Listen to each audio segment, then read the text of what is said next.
নমস্কার বন্ধুরা, দীপাস কিচেনে আপনাদের সবাইকে স্বাগত। আজকে আমি মাছের কোপ্তা কারি নিয়ে এসেছি। জন্য চলুন আমি মাছটা প্রিপারেশন করে নিই। নুন হলুদ মাখানো আছে, তারপর মাছটা একটু ভাপাতে দেবো আমি। জলের মধ্যে আমি একটু গোলমরিচের গুঁড়ো দিয়ে দিলাম, একটু হলুদের গুঁড়ো দিয়ে দিচ্ছি। পেটির মাছটা তুলে রেখেছি যাতে মাছটা ছাড়াতে সুবিধা হবে। আপনারা গাদার মাছটাও নিতে পারেন,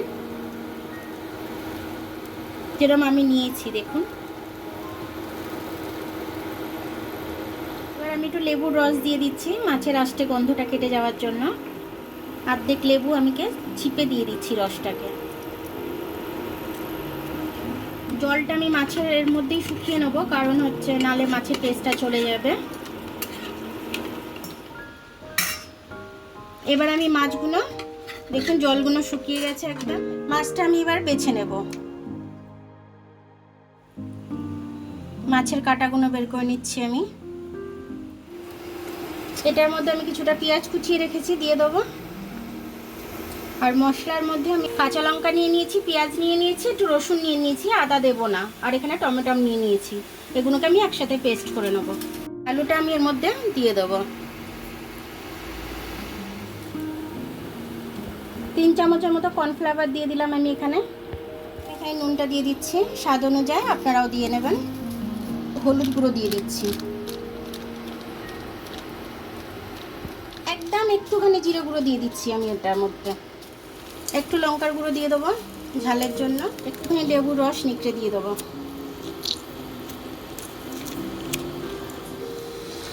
এবার এটাকে আমি ভালো করে মেখে নেব। মাখতে মাখতে যদি হাতে কাটা থাকে তাহলে বেছে ফেলে দেবেন। আমার ঠেকছে একটা দুটো, আমি ফেলে দিচ্ছি। এবার আমি গোল গোল শেপ দিয়ে নেব। গোল গোল শেপ দিয়ে আমি তেলে ভেজে নেব।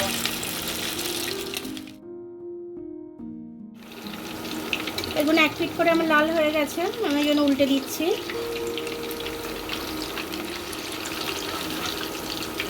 গোল্ডেন কালার হয়ে গেলে আমি এগুলো তুলে নেব। লাল লাল হয়ে গেছে দুদিকে, এনে খুব কড়া করে ভাজিনি আমি।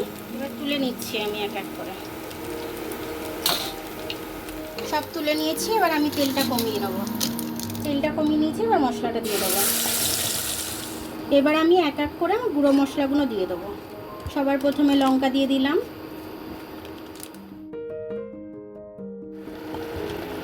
অল্প করে একটু ধনে গুঁড়ো দিয়ে দিলাম। এবার আমি এটাকে ভালো করে কষে নেব। আমি গরম মশলাটা দেব না, কারণ মাছের ঝালেতে গরম মশলাটা ঠিক স্যুট করে না, আমার ভালো লাগে না। তার জন্য আমি গরম মশলাটা দেব না। আপনারা চাইলে দিতে পারেন গরম মশলাটা। আমি এর জায়গায় ধনে পাতা দেবো। কাশ্মীরি লাল লঙ্কার গুঁড়ো দিয়ে দিলাম কালারটা আসার জন্য। এবার আমি ভালো করে এটাকে কষে নেব। কষা হয়ে গেছে, এবার আমি জল দিয়ে দেবো।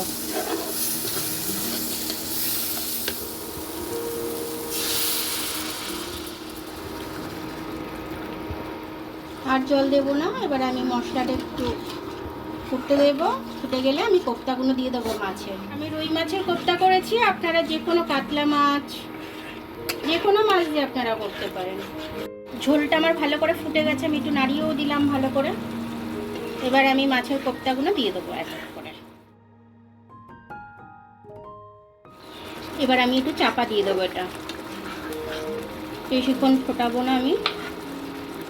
এবার আমি এটা চাপা দিয়ে দেবো। আমার এটা হয়ে গেছে, আমি এবার ওপর দিয়ে ধনে পাতা ছড়িয়ে দিচ্ছি।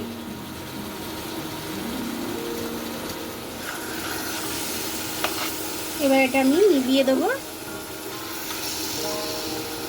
ধনে পাতাটা ভাবে একটু হতে দেব। ধনে পাতাটা ভাবে একটু হতে দিলে ধনে পাতার ফ্লেভারটা ছড়িয়ে যাবে।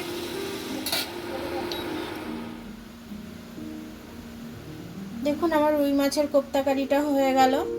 খুব সুন্দরভাবে হয়েছে, খেতে খুব টেস্টি হয়েছে। এটা মুখে দিলেই মিলিয়ে যাবে। ভাত দিয়ে, গরম গরম ভাত দিয়ে খেলে খুব ভালো লাগবে খেতে। একটাও কাটা নেই মাছের মধ্যে। এটা বাচ্চারাও খুব মজা করে খেয়ে নেবে ভাত দিয়ে, খুব ভালো লাগবে খেতে। রুটি দিয়েও খেতে পারবে, পরোটা দিয়েও খেতে পারবে, সব কিছু দিয়ে এটা খাওয়া যেতে পারে। খুব সুন্দর হয়েছে এটা খেতে। তো আমার ভিডিওটা দেখার জন্য অনেক অনেক ধন্যবাদ। আমার ভিডিওটা যদি আপনাদের পছন্দ হয় তাহলে লাইক, সাবস্ক্রাইব, বেল আইকনটা একটু টিপে দেবেন। আর যদি ফেসবুক থেকে দেখেন তাহলে লাইক আর ফলোটা একটু করে দেবেন। আবার কাল দেখা হবে নতুন রেসিপির সাথে। ততক্ষণ আপনারা ভালো থাকবেন, আমি আসছি।